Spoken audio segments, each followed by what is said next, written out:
Let's talk about the impact of linguistic bias on education. We as educators like to talk about how linguistic difference or language difference is a strength in the classroom. But I ask the question, do we really treat it that way in the classroom setting? When someone uses a different language or a different linguistic difference, do we really treat it as a strength or do we treat it like an error? So I like to talk about African American Vernacular English, or AAVE, as I like to call it for the acronym AAVE, so help me make that stick. AAVE, I like to call it. When we look at AAVE, though, do we really use that, or we talk about that as a strength, or do we talk about that as a deficit? Arguably, AAVE is the most researched dialect in America, and yet it still is the least respected. This is my daughter, Sophia. I love this picture of her. She looks like she's running for office. She's in 3rd grade here in this picture. And she had some experiences with this in her classroom. As many teachers do, many educators do, they'll put these sentences on the board and say, fix these sentences. These sentences are wrong. Can you make them correct? So she had these sentences on her paper. And one of them said, Mrs. Johnson be organizing the fall festival. Well, Sophia, being my daughter and knowing all about AAVE, quickly crossed that out and wrote AAVE in the margin, raised her hand for the teacher, and said, excuse me, there's nothing wrong with this sentence. This sentence is written in AAVE, and my mama said, this is important to Black people and Black culture, and this is how we talk, and I think you might be racist. That's what she said. Now, at the exact same time, interestingly enough, I was working as a speech-language pathologist in an urban education setting. And I was starting to have some of these same experiences where educators were referring students to me, Black students, who spoke AAVE. And they kept asking me, can you please evaluate this child? He doesn't speak right. He needs to talk better. You need to fix this. He's now not writing right. You need to fix him. And so I said, no, this is a dialectal difference. And as a speech-language pathologist, I don't work on dialectal differences, only disorder. This is not a disorder. The educators kept insisting, of course, that it was. And I started to do some research on this because it became really fascinating to me. And I learned that Black students in America are 2.5 times more likely to receive special education services, mostly for learning disabilities or speech-language services or behavioral disorder. 2.5 more times more likely than white students to receive special education services. I was concerned by this. So instead of calling these children disordered, I started educating the staff. And I started educating families and students, if they were old enough, about dialectal difference as it compares to mainstream American English. Because mainstream American English is what the school system deems as correct or normal, even if someone outside of that dialect speaks a different dialect. So I started educating the staff, started educating students and families about AAVE. And I taught them that AAVE has cultural significance in Black communities. Linguists have already shown that language structure in AAVE is very, very similar to what you find in West Africa. Why is that, you might ask, right? Because when Africans were captured and then trafficked here to America and enslaved, they didn't know English. They didn't speak the language, so they took what they knew about language, superimposed it onto Southern American English, and AAVE was born. So that has now persisted over the years, over the centuries, into what we now call AAVE. It has its own phonological system. It has its own semantic system, syntax, grammar, and it's all consistent with languages spoken in West Africa. So, I watch a lot of TV, okay? I love to critique TV and movies. It's one of my favorite pastimes. So I started noticing some of these nuances in some of the television shows that are presented today on television, and one of them being, not all AAVE speakers are black, and not all black people speak AAVE.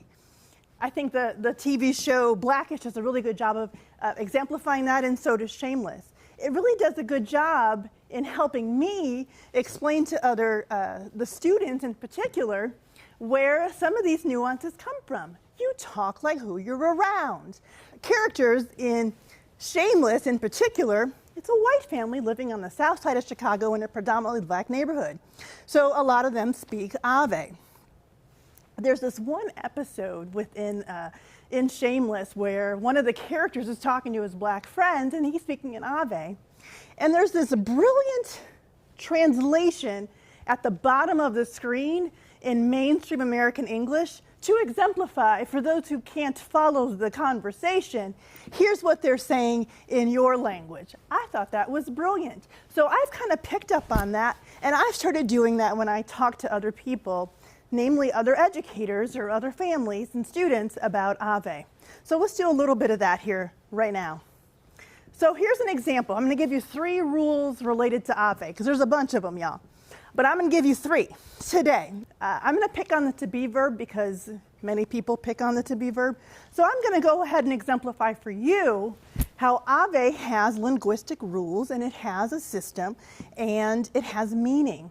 So in AAVE, if you drop the to be verb in a sentence, it means something is happening right now. So in the sentence, he calling me on my cell phone, that means my phone is ringing right now, and he's calling me on my cell phone right now. So that's an example, 2 sentences that mean the exact same thing on your board in 2 different dialects. 2 different sentences mean the same thing in 2 different dialects. Here's another one. When you insert the to be verb in a sentence in AAVE, it means something is happening all the time. So if I said he be calling me on my cell phone, that means he calls me on my cell phone all the time, okay? AAVE speakers just know that. We know what that means, okay? So that's 2 different sentences on your board, one written in AAVE, one written in mainstream American English, but they mean the exact same thing. Here's the last one, been. If I put been in a sentence, I know that means for a long, long time. So he been calling me on my cell phone means that he's been calling me on my cell phone for a long time. So I know that as an AAVE speaker, these words have meaning. These words have value. So he calling me on my cell phone, he be calling me on my cell phone, he been calling me on my cell phone, all mean different things, okay? They do not mean the same thing. And you can directly translate that into mainstream American English. It's no different than any other dialect, guys. All dialects have rules. Think about the Bostonians who drop their R's regularly. Just a simple example for you. It's completely normal in Boston, right? I can't move to Boston and say they're all speaking wrong. No, that's how they speak. You talk like who you're around. So if they say park the car, we know in Chicago we wouldn't say it quite that way. We'd say park the car. But those 2 sentences mean the exact same thing. It's 2 different dialects that mean the exact same thing. Where you live dictates how you're going to talk. You talk like who you're around. That's all dialects are. So if I have a community, and I was working in a community where the families there spoke exclusively AAVE, it should be no surprise that the kids are going to speak AAVE at school. How do we honor that, though? I say to honor it in similar ways I just showed you, where I'm showing those direct translations for the sake of the students. These are my parents, and they taught me how to code switch. They both have master's degrees in education, and they showed me. We spoke AAVE at home, and then when we got out to public, we would speak in mainstream American English. That's just the way it was done. Not everyone has my experience, though. You listen to me and you think, well, you're doing it. Yeah, but not everyone has my experience. I challenge you to consider that there are students that I served that had only access to AAVE. They didn't have access to mainstream American English the way that I did. Therefore, my relationship with code switching is a little different. Now that's me and my husband. We, in our family, use more of a code meshing model. I speak AAVE, I speak mainstream American English. My husband's from Texas, so he brings in some Southern American English. And we speak all of them at home. We speak all of them. I speak them at work. I'm doing some of it right now. So I like to blend all of my dialects together because I have value and honor for all of these different dialects. So I encourage others to do the same in education. Find out what language, what dialect your students are speaking and find value in that as well. You remember my daughter Sophia, who experienced AAVE as being deemed as wrong in her classroom, and she had strong words about that. What you don't know, though, is that that teacher called me. She called me from work. She called me at work while I was at work and she was still at work to tell me what had just happened.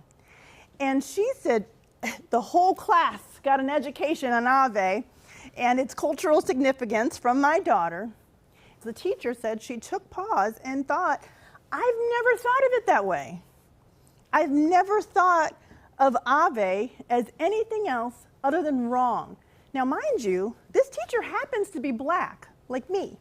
So she was very excited to consider this isn't wrong, it's just a dialectal difference. And she went to her library there at the school, grabbed some books that were written in AAVE, and she read them for the students to exemplify its own significance as well. And she said to me, from here on out, I will do better. I will do my best to make sure that I am differentiating between what is a deficit and what is simply a difference, because they are not the same thing. And that is really all I ask, because that is a really great place to start. Thank you.